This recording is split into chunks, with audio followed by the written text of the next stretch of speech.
mbokk yi ñuy teewlu à chaque fois ci bpactu.com ñu ngi leen di nuyu bu baax ku ci nekk ci turam ak ci santam tey jeudi 16 décembre 2021 ñu ñëwaat ak yéen ci yéenekaay yi ma ci ànd ak Amina Ndiaye maa ngi lay siyaare. ziar la bu wér Omar di ziar képp ku ñuy suivre saa su nekk sur la bpactu te dalaatal leen jàmm ci xibaar revue de presse. naka suba si. mooy nii rek sant ak moytu. journal bu l'Observateur lañu koy daal di ubbee mu daal di ñëw ak ñun ci li nga xamante ne ni ràññee nañu ko ci diwaanu Loka-Afrique du moins Petrosen ak SAR ay milliards yoo xamante ne ni Amina mi ngi jàll ci ay loxo doomu aadama. comme ni nga ko waxee loolu journal l'Observateur daal di xëy fësal ci xëtam gu njëkk société bu SAR Petrosen ak Loka-Afrique ni ñu ko gisee rek journal bi mu ci wax mooy secret yi nga xamante ni moom moo nekk ci ay affaire milliards maanaam daal. bataille bi nga xamante ni moo nekk ci ginnaaw augmentation wu capital bi nga xamante ni moom la société yooyee war a mën a utiliser ngir jëmale ko kanam. yaakaar naa ni nekk na loo xamee ni tamit lu am solo la waaye am na lu ñu ràññee ci université yi nekk ci Sénégal boobu ba tey ñetti fan a ngi nii xawma ñaar ña ngay xeex di xiiroo ak a ŋaayoo ak force de l'ordre yi am na nag lu ko waral. am na lu ko waral mbir mi ngi déparé woon ci diwaanu université bu Bambey ginnaaw ba ñuy jàmbaarloo ak takk der yi téye ñenn ci ñoom tamit ñu daal di séquestré lu toll ci ñaari policier ñu fexe ba def échange bi ku ci nekk jël li nga xamante ni moom nga moom mais teewul ne ba suñ doon yàlla tey ji bataille bi dafa continuer entre force de l'ordre ak étudiant looloo waral nag am na yeneen université yu ci daal di participer lu ci mel ni université Cheikh Anta Diop de Dakar lu ci mel ni université Gaston Berger bu Saint-Louis ñoom ñëpp daal di nañ ciy partager daal di nañ ciy participer rien que pour jàppale ñi nga xamante ne ñoo di seen camarade. administration publique journal bi daal di ciy fësal suñu njiitum réew. def ci nataalam ndax yaakaar naa ni fi mu toll nii Amina kenn du dem mu des. comme ni nga ko waxee rek suñu njiitum réew daal di nañ koy fësal ci journal l'Observateur ginnaaw ba ñuy wax li nga xamante ni moom moo di wàllum administration publique nag suñu njiitum réew nee na dina guerre contre li nga xamante ni moom moo di recrutement anarchique yi nekk ci biir. ci noonu ñu jàll ci journal bi nga xamante ne ni moom mooy Libération mu daal di ñëw ak ñun itamit ci li nga xamante ne moom mooy trafic de passeport diplomatique yi nga xamante ne ni gis nañu ko waaye dañ ko ràññee nag Amina ci ñi nga xamante ne ni ay nit la ñu jox cër ci réew mi ay nit lañu yoo xamante ne ni doo leen ko sax foogee. trafic de passeport diplomatique ba mu tàkkee ci réew mi ba tey fayul ba suñu joon yàlla tey ji saa su nekk nag takk dari xal di découvrir yeneen magu yoo xamante ne nekk na ci biir waaye tamit ñeneen yi nga xamante ne ñoom ñoo laxasu ci biir ba tey comme ni nga ko gisee rek ci diwaanu présidence ba ak affaire étrangère bi mbir mi nag magu bi nee nañu boo moytul toll na ci 3 ans ginnaaw bañ ko xaymaa opérateur économique yi ku ci mel ne Limamoulaye Seck Ali Ndaw ñoom ñi nga xamante ni ak ñoo nekkoon ci agent des affaires étrangères Badara Samb ak Cheikh Arabi Samb ñoom ñoo nekk les premiers à tomber ñoom la yoon njëkk a kepp lettre de demande bi nga xamante ne ñoo ngi ko doon délivrer ngir li nga xamante ni moo di passeport diplomatique bi ñu nekk ay faux lettres yoo xamante ne dañ ko attribuer aux autorités di ko dugal ci benn courrier boo xamante ni à chaque fois moom lañ doon faral di ko envoyé réseau bi nag attribué nañ ko aux lettres kii nii di Mamadou Seck Souti Touré ngir ñu mën a décrocher ci nu mu gën a gaawee diplomatique au candidat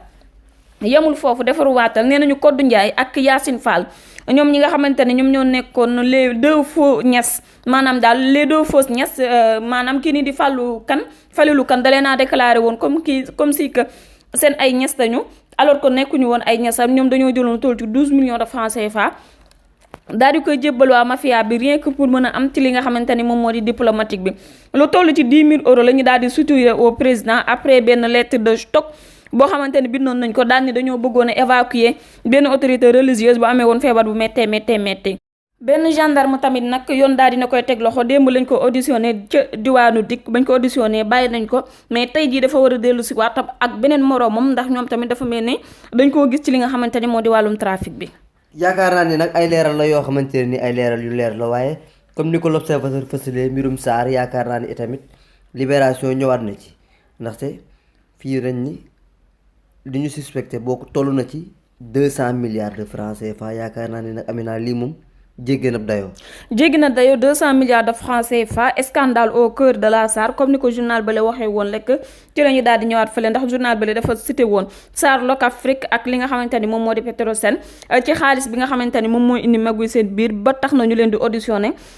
journalu Libération nag moom nee na li nga xamante ni moom moo di SAR mën nañoo tudd lu toll ci 200 millions de francs CFA forcing mi ngi ci pour une levée de fonds bi nga xamante ni bu ñu saytoo commission commis yi mi ngi toll ci 8 milliards de francs CFA à payer. 8 milliards de francs CFA à payer maanaam 8 milliards yoo xamante ne nii dinañu ko fay ci suñu kopparu réew.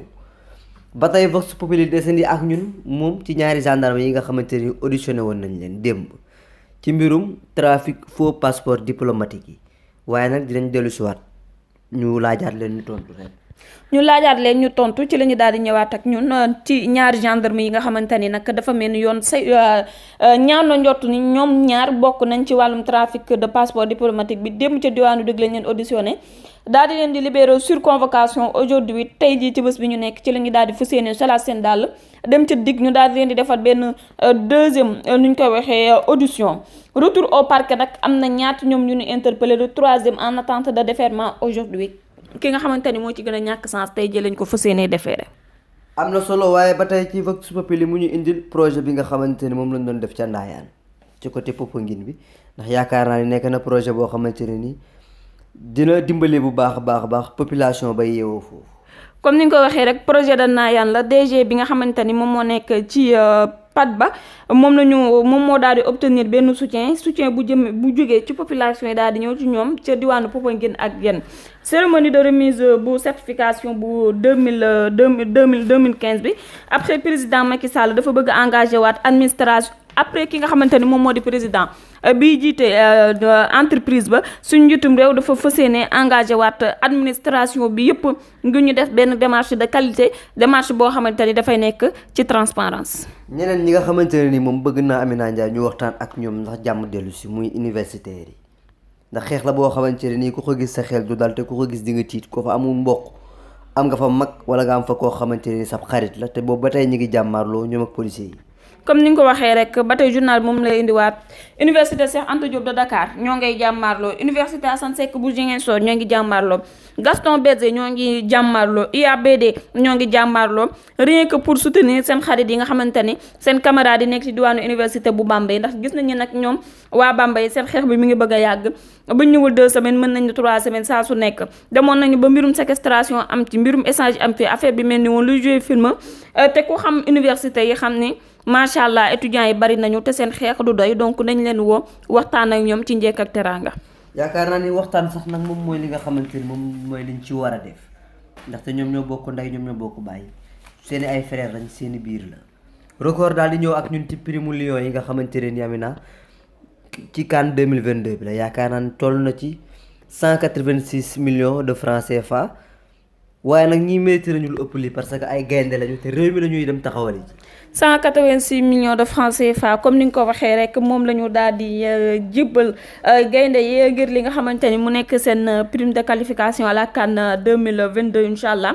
yàggatul dara nag ñu leen ci xaarane ñoom ñëpp ñu daal di prouver ndax gëm naa ni sax ku ci nekk ci ñoom boo ubbee xol bi jël coupe bi daal di koy indi Sénégal moom nga ci yéene ndax gis nañu génération bu fi jaar rek danaan man maay gën a liggéey génération bi fi passé ndax dañoo bëgg accomplir li nga xamante ni moom moo di rêve sénégalais yi. ca Angleterre itamit match bu mag dina am tey ci diggante Liverpool ak Newcastle à partir de 20h Sadio Mané nag mu nekk match boo xamee ni